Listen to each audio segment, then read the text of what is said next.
menjelaskan materi tentang akuntansi murbaha. Jadi akuntansi murbaha itu adalah proses pencatatan, pengukuran dan pelaporan transaksi jual beli barang yang melibatkan harga pokok dan margin keuntungan yang disepakati oleh penjual dan pembeli. Transaksi ini dilakukan sesuai dengan prinsip syariah. Ini melibatkan pengakuan, pengukuran, penyajian, dan pengungkapan transaksi murbaha sesuai dengan standar akuntansi yang berlaku seperti PSAK 102. Contohnya itu adalah ketika bank itu membeli mobil dari dealer seharga 200 juta secara tunai, kemudian bank itu menjual kembali mobil tersebut kepada nasabah dengan harga 240 juta. Dengan harga pokoknya itu adalah 200 juta dan margin keuntungan yang telah disepakati itu adalah 40 juta. Kemudian ada penggunaan akuntansi murbaha, yaitu berfungsi untuk mencatat, mengukur, dan melaporkan transaksi jual beli yang melibatkan margin keuntungan yang telah disepakati. Penggunaan utama dari akuntansi murbaha yang pertama itu ada pencatatan transaksi pembiayaan, di mana di pihak penjual atau bank syariah itu mencatat pembelian barang dari pemasok sebagai persediaan murbaha. Selain itu, bank juga mencatat penjualan barang kepada nasabah dengan mendebit piutang murbaha dan mengkredit persediaan murbaha. Dan nasabah itu mencatat aset yang diperoleh sebesar harga perolehan tunai. Selisih antara harga jual yang disepakati dengan harga perolehan tunai diakui sebagai beban murbaha tanggungan. Kemudian yang kedua yaitu pengukuran dan pengakuan pendapatan. Akuntansi murbaha itu memastikan bahwa pendapatan diakui dengan metode yang benar sesuai dengan syariah dan standar akuntansi. Pendapatan margin itu tidak diakui secara langsung di awal, tapi ditangguhkan dan diakui seiring dengan penerimaan cicilan dari nasabah. Pelaporan keuangan, yaitu neraca. Piutang murbaha disajikan dalam neraca bank syariah sebagai aset lancar. Kemudian di dalam laporan laba rugi, bank syariah itu melaporkan pendapatan margin murbaha sebagai bagian dari pendapatan operasional, dan nasabah melaporkan beban murbaha sebagai bagian dari bebannya. Kemudian yang keempat ada pengendalian internal dan manajemen risiko. Akuntansi murbaha itu membantu bank syariah dalam mengelola dan mengendalikan risiko yang terkait dengan pembiayaan murbaha. Transaksi murbaha, terutama yang dilakukan secara kredit, itu dianggap memiliki risiko yang lebih rendah karena terkait langsung dengan barang yang dibiayai. Dan yang kelima yaitu ada kepatuhan transaksi. Penggunaan akuntansi murbaha itu menjamin bahwa seluruh transaksi dicatat sesuai dengan prinsip-prinsip syariah. Hal ini untuk menghindari praktik-praktik yang dilarang seperti riba. Selanjutnya, ketentuan syariah atau aturan agama. Ini adalah aturan-aturan dasar dari agama Islam yang harus diikuti saat melakukan transaksi murbaha. Agar sesuai dengan syariat Islam, ada beberapa ketentuan yang harus dipenuhi, yaitu yang pertama, barangnya harus halal dan bermanfaat. Ini berarti tidak ada menjual barang haram seperti minuman keras. Kemudian yang kedua ada harga dan keuntungan disepakati bersama, yaitu tidak boleh ada unsur penipuan dan ketidakjelasan harga. Kemudian yang ketiga ada barang harus dimiliki penjual terlebih dahulu, yaitu bank syariah wajib membeli barang dari pemasok terlebih dahulu sebelum menjualnya ke nasabah. Kemudian yang keempat, tidak ada unsur riba atau bunga. Keuntungan itu berasal dari jual beli barang, bukan dari tambahan bunga pinjaman. Yang kelima, harus ada kerelaan atau ridho dari kedua belah pihak, itu tidak boleh ada paksaan dalam akad. Itu rukun transaksi murbaha.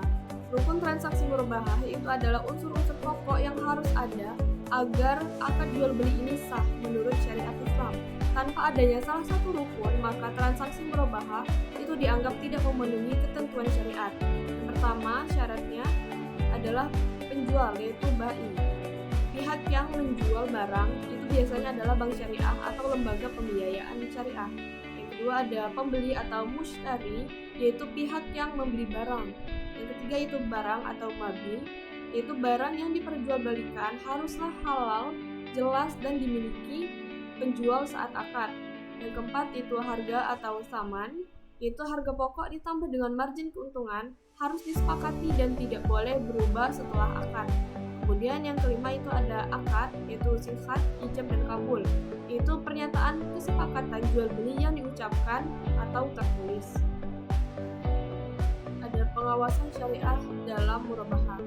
Agar transaksi murabahah ini tidak menyimpang dari ajaran Islam, maka harus ada pengawasan oleh Dewan Pengawas Syariah atau DSN. DSN ini adalah lembaga yang memastikan semua kegiatan bank syariah itu sesuai dengan syariat Islam dan fatwa DSN MUI atau Dewan Syariah Nasional Majelis Ulama Indonesia. Tujuan dari pengawasan syariah ini adalah untuk menjaga agar keuntungan diperoleh secara halal bukan dari riba. Kemudian untuk melindungi hak nasabah dan memastikan transaksi adil dan transparan. Yang ketiga, untuk menjamin bahwa sistem akuntansi ini yang digunakan itu sesuai dengan prinsip Islam, yaitu misalnya dalam PSAK 102 itu tentang akuntansi murabahah. Selanjutnya ada sumber hukum murabahah. Sumber hukum yang pertama yaitu adalah Al-Quran, yang dimana Al-Quran ini adalah sumber utama semua hukum Islam, termasuk murabahah. Terdapat dalam dalilnya yaitu Allah telah menghalalkan jual beli dan mengharamkan riba. Quran Surah Al-Baqarah ayat 275. Dan sumber hukum yang kedua ada hadis dari Nabi Muhammad SAW. Rasulullah SAW melakukan dan mengajarkan prinsip-prinsip jual beli yang jujur. Contoh hadisnya, Rasulullah SAW bersabda, pedagang yang jujur dan amanah akan bersama para nabi dan orang-orang yang benar dan para syuhada. Selanjutnya, sumber hukum yang ketiga ada ijma ulama atau kesepakatan para ulama. Itu para ulama dari berbagai mazhab, yaitu ada Hanafi, Maliki, Syafi'i, dan Hambali. Ini sepakat bahwa murabahah adalah bentuk jual beli yang diperbolehkan selama memenuhi syarat-syarat syariah, yaitu syaratnya ada barangnya harus halal dan nyata, harga dan margin disepakati, dan tidak ada riba atau penipuan. Kemudian ada fatwa DSN MUI. Untuk di Indonesia sendiri, sumber hukum murabahah juga diatur dalam fatwa resmi DSN MUI nomor 4 tahun 2000 tentang murabahah.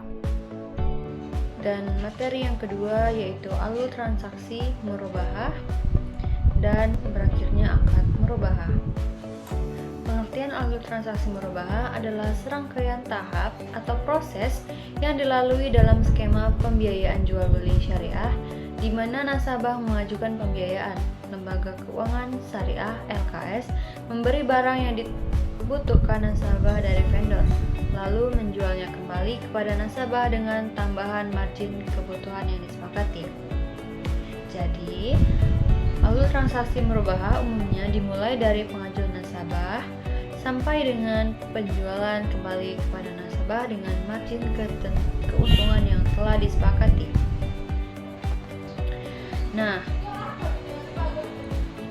alur transaksi murabahah umumnya dimulai dari pengajuan nasabah, pembelian barang oleh lembaga keuangan syariah atau LKS, hingga penjualan kembali kepada nasabah. Alur transaksi murabahah. Yang pertama ada pengajuan permohonan pembiayaan. Nasabah mengajukan permohonan pembiayaan kepada LKS, misalnya kepada bank syariah, untuk membeli barang yang diinginkan seperti rumah, mobil, atau barang lainnya. Negosiasi. LKS dan nasabah melakukan negosiasi terkait harga barang yang akan dibeli dari penjual serta margin yang keuntungannya akan ditetapkan oleh LKS. Lalu yang berikutnya, persetujuan dan akad. Setelah negosiasi, LKS dan nasabah menyepakati harga jual atau harga pokok yang ditambah margin keuntungan dan jangka waktu pembayaran.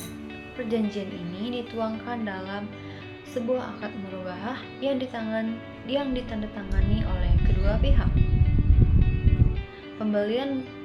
Berikutnya pembelian barang oleh LKS. Berdasarkan akad, LKS membeli barang yang dibutuhkan nasabah dari pihak penjual atau toko atas nama LKS sendiri.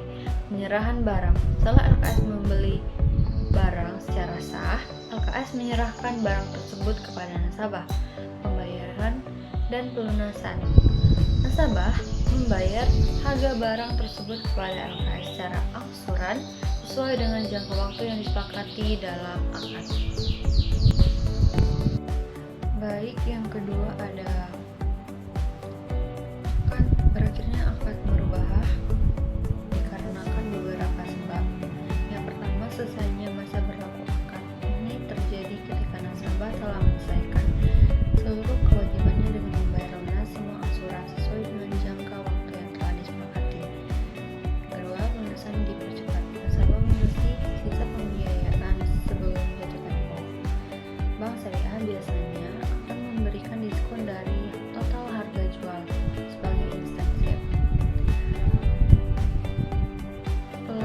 Pelanggaran akad. Jika nasabah menunda pembayaran atau tidak dapat melunasi kewajibannya, maka penyelesaiannya dilakukan secara musyawarah.